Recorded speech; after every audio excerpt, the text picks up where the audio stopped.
कहानी शुरू होती है मॉरक्रॉफ्ट व्योमिंग 1947 में। पॉल नाम का एक कुत्ता दरवाजे को खरोच रहा है क्योंकि उसे घर से बाहर जाना है। ये देखकर छोटी बच्ची गेट को खोल देती है।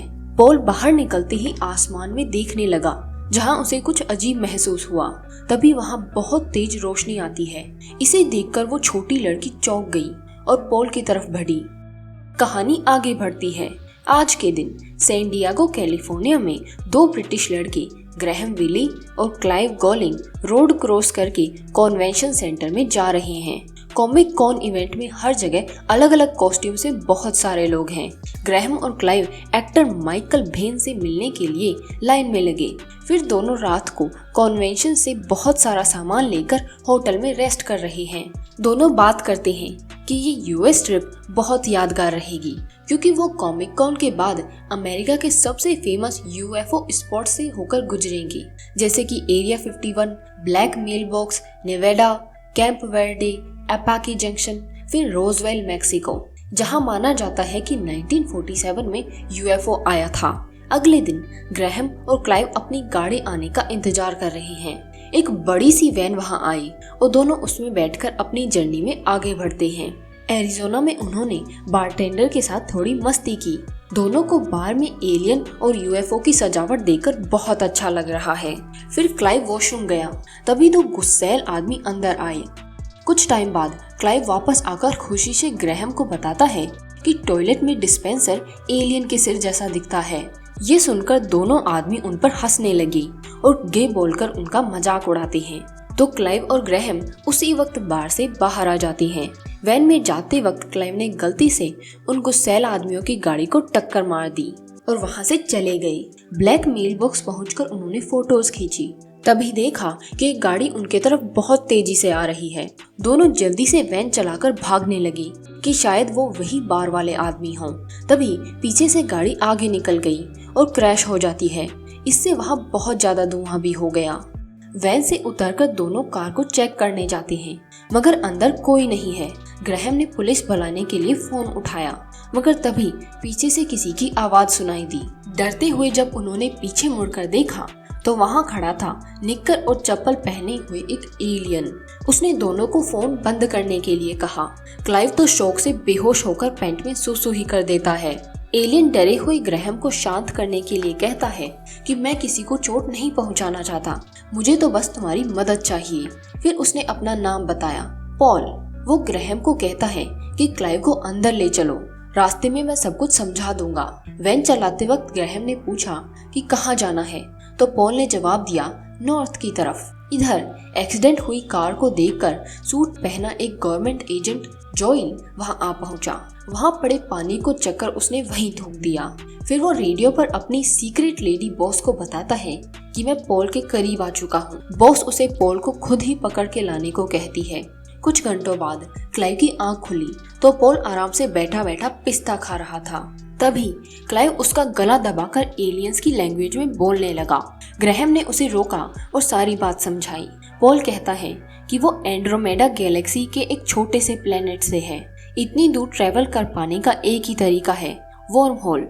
लेकिन क्लाइव को अभी भी विश्वास नहीं कि वो एलियन असली है, इसलिए उसने पॉल को जोर से एक थप्पड़ मारा। क्लाइव ने उसे तभी छोड़ा जब देखा कि आगे पुलिस चेकिंग कर रही है। ग्रैहम ने गाड़ी रोकी तो देखा कि पॉल गायब हो चुका है। क्लाइव और ग्रैहम बाहर खड़े होकर हैग्रिड नाम की एक एजेंट के सवालों का जवाब दे रहे हैं और अंदर एजेंट ओराइली सब कुछ चेक करने में लगा है। उन्हें सुसु की हुई पैंट के अलावा ज्यादा कुछ नहीं मिला, तो वो दोनों को जाने देते हैं। जब वो वैन चलाकर आगे बढ़े तो पॉल अचानक वापस आ जाता है। एजेंट्स ने भी वैन को स्लिप होते हुए देख लिया। अगली सुबह जॉयल ने दोनों एजेंट से मिशन की रिपोर्ट मांगी। सारी बातें सुनकर उसने गुस्से से उन्हें वैन का पीछा करने का ऑर्डर दिया। इधर वो पेट्रोल पंप के पास खाने का सामान खरीद रहे हैं। क्लाइव और ग्रैहम पुलिस को देखकर डर जाते हैं, मगर नॉर्मल होने का नाटक भी कर रहे हैं। फिर वैन रेगिस्तान की तरफ बढ़ी। अचानक शीशे से कुछ टकरा गया तो तीनों डरकर चिल्लाने लगे और फिर बाहर आकर चेक करते हैं। रोड पर एक पक्षी मरा पड़ा है। पॉल ने उसे अपने हाथों में उठाया और दोबारा जिंदा करने लगा। क्लाइव और ग्रैहम देखते ही रह गए कि तभी वो पक्षी को खा जाता है। दूसरी तरफ पेट्रोल पंप पर जोएल और उसके एजेंट्स कैशियर और पुलिस ऑफिसर से पूछताछ कर रहे हैं। फिर जोएल ने अपने बॉस को रिपोर्ट किया। वो लेडी बॉस जोएल को एलियन को जल्दी से जल्दी वापस लाने का ऑर्डर देती है। शाम को वैन एक आरवी पार्क में रात भर रुकने के लिए आई। उनकी मुलाकात पार्क की ऑनर रूथ से हुई, जिसकी एक आंख खराब है। दोनों से बात करने के बाद उसने गेट खोल दिए। ग्रैहम को वो लड़की बहुत पसंद आई और वो आते वक्त उसे ही घूरता रहा। रूथ फिर अपने घर में आती है, जहां उसके अब्यूजिव और कंट्रोलिंग पापा मोजेस उस पर बिना बात के चिल्लाने लगे। रात को ग्रैहम, क्लाइव और पॉल तीनों खाना खाते वक्त काफी मस्ती कर रहे हैं। पॉल ने बताया कि वो पृथ्वी पर पिछले 60 सालों से है। वो यहाँ एक साइंस मिशन के लिए आया था, लेकिन अचानक उसकी शिप खराब होकर व्योमिंग के एक खेत में क्रैश हो गई। वहाँ एक छोटी लड़की तारा ने उसे टूटी हुई शिप से बाहर निकाला। फिर कई आर्मी के लोग आकर उसे बंदी बना लेते हैं। रूथ ने देखा कि वैन में 2 नहीं बल्कि 3 लोग थे, मगर जिससे पहले कि वो आगे बढ़ पाती, उसके पापा ने उसे घर में अंदर बुला लिया। अगली सुबह रूथ ने वैन में जाकर उनसे छोटे पैर वाले आदमी के बारे में पूछा। जब पॉल सामने आकर बात करने लगा तो वो शौक से बेहोश होकर गिर जाती है। तीनों को डर है कि जागने पर वो पुलिस को ना बुला ले, इसलिए वो उसे अपने साथ ही ले चलते हैं और बाद में सब कुछ समझा देंगे। मगर उनके पासपोर्ट्स तो मोजेस के पास हैं। तभी पॉल गायब होकर पासपोर्ट्स ढूंढने लगा। तभी मोजेस वहां आ गया और दोनों एक दूसरे की तरफ शौक से देखते रह जाते हैं। फिर पॉल जल्दी से बाहर निकला क्योंकि मोजेस बंदूक लेकर उसके पीछे भाग रहा है। ग्रैहम चलती गाड़ी में पॉल को पकड़ लेता है और फिर सभी भाग गए। फिर जब रूथ की आंख खुली तो वो पॉल को राक्षस कहकर बुलाने लगी और भगवान से प्रार्थना करने लगती है। इधर जोएल और एजेंट्स मोजेस से पूछताछ कर रहे हैं। वो कहता है कि रूथ को किसी राक्षस ने किडनैप कर लिया। सारी जानकारी लेने के बाद एजेंट्स वहां से चल दिए, मगर इसके बाद मोजेस राक्षस को खुद ही मारने के लिए अपनी बंदूक लेकर चला जाता है। दूसरी तरफ पॉल रूथ की आंख को ठीक कर देता है। इससे रूथ को तीनों की बातों पर विश्वास हो गया।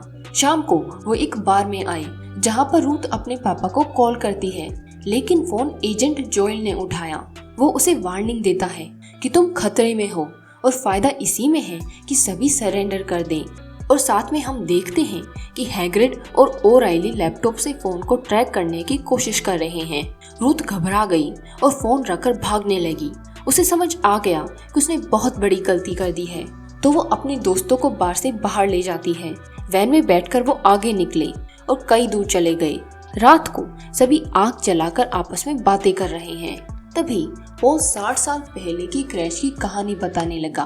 उसने गलती से तारा के पालतू कुत्ते पॉल को मार दिया था और पॉल पहला इंग्लिश वर्ड था जो उसने सुना। उसे तारा के लिए बहुत बुरा लगा, मगर आज तक माफी मांगने का उसे कभी मौका ही नहीं मिल पाया। गवर्नमेंट उसका पीछा इसलिए कर रही है कि वो उसके दिमाग को काटकर स्टेम सेल्स निकालना चाहते हैं। अगली सुबह ग्रैहम और क्लाइव पॉल को कपड़े पहनाकर बाहर दुकान पर ले आए। उसका पूरा चेहरा ढका हुआ है। अर्थ से पॉल को भेजने के लिए उन्हें पटाखे चाहिए। इधर जोएल अभी भी उनका पता लगा रहा है। मोजेस भी गाड़ी लेकर अपनी बेटी को बचाने के लिए उनके पीछे आ रहा है। कुछ टाइम बाद वैन लेकर वो तारा के फार्म हाउस पहुँचे। यहाँ पॉल तारा से माफी मांगता है कि 1947 में उसने उसके कुत्ते को गलती से मार डाला था। तारा पॉल को देखकर बहुत खुश हुई क्योंकि एलियन देखने का दावा करने की वजह से पूरी जिंदगी लोगों ने उसे पागल कहकर बुलाया। फिर उसने सबके लिए चाय बनाना शुरू किया, लेकिन तभी घर के दोनों गेट्स पर जोएल और उसके एजेंट्स आ जाते हैं। सभी पॉल को लेकर वहां से भागने लगे कि तभी ओराइली ने उन पर गोलियां चलाई, जिससे गैस स्टोव जलकर पूरा घर तबाह हो जाता है। फिर एजेंट्स वैन का पीछा करने लगी। हैग्रिड की गाड़ी खाई में गिर गई और वहीं उसकी मौत हो जाती है। अब बस जोएल ही बचा है। वो बॉस को रेडियो पर बताता है कि 1 घंटे के अंदर अंदर वो पॉल को पकड़कर ले आएगा, लेकिन बॉस बहुत इंतजार कर चुकी है, इसलिए उसने अभी मिलिट्री ऑर्डर दे दिया है। ये सुनकर जोएल रेडियो को ही गोली मार देता है।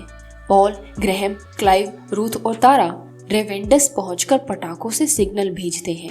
थोड़ी देर बाद जंगल से ऑरेंज कलर की लाइट्स दिखने लगी। सबको लगा कि ये पॉल की ही स्पेसशिप है।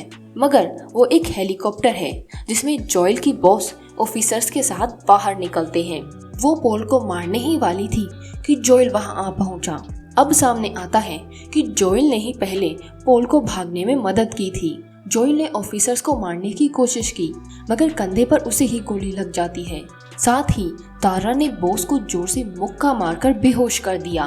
तभी मोसेस भी वहां आ गया और ग्रैहम को गोली मार देता है। पॉल ने उसे ठीक करने के लिए सारे घाव अपने शरीर पर ले लिए और खुद दर्द से बेहोश हो जाता है। ये देखकर सभी दुखी होकर उसके चारों तरफ बैठ गए। तभी पॉल खुद को ठीक करके खड़ा हो जाता है। इसके बाद एलियन शिप आखिरकार वहां आ ही गई और पॉल जाते जाते तारा को भी अपने साथ ले गया। पॉल ने अलविदा कहा और स्पेस में हमेशा हमेशा के लिए वापस चला जाता है। 2 साल बाद ग्रैहम, क्लाइव और रूथ वापस कॉमिक कॉन में आए हैं, जहां वो अपनी बहुत ज्यादा फेमस कॉमिक बुक पॉल को प्रमोट करते हैं। अगर ये वीडियो आपको पसंद आया हो तो इसे लाइक और शेयर करें और अपने ओपिनियंस कमेंट्स में बताएं और ऐसे ही और वीडियोस देखने के लिए चैनल को सब्सक्राइब कर लें।